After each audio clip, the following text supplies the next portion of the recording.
मेरे चैनल श्रवण साज ऑफिशियल को लाल बटन दबाकर सब्सक्राइब करें और घंटी को दबाना न भूलें ताकि मेरा हर वीडियो आप तक आसानी से पहुंचे।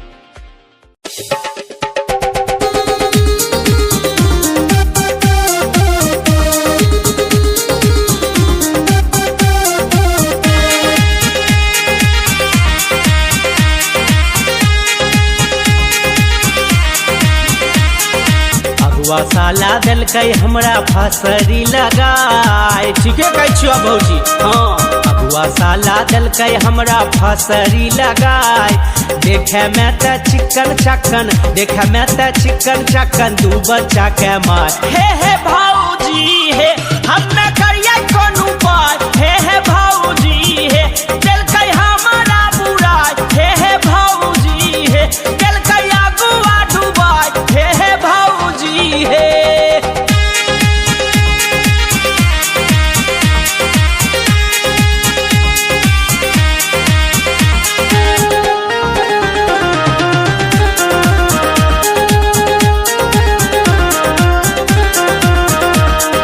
शादी करे ले गेलियै बाजा डीजे हम बजाय। बड़ा अरमान से गेल रहिए।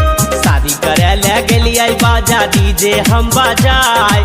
सास ससुर बाराती के दलकै, सास ससुर बाराती के दलकै, भूखा ले भागाय। आहे भौजी हे, हम्मे करब कोन उपाय। हे भौजी हे, दिलकै हमरा बुराई। हे भौजी हे, दिलकै अगुआ डुबाई। हे भौजी हे।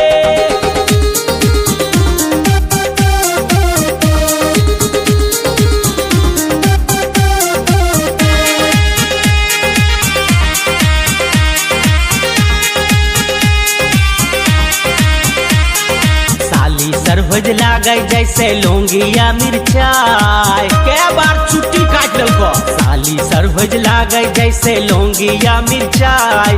नटिन जैसन नाचाई खेलरी, नटी जैसन नाचाई खेलरी, बड़ा हार जाए। हे भौजी हे, हम्मे करब कोन उपाय। हे भौजी हे, दिलकै हमरा बुराई। हे भौजी हे, दिलकै अगुआ डुबाई। हे भौजी हे।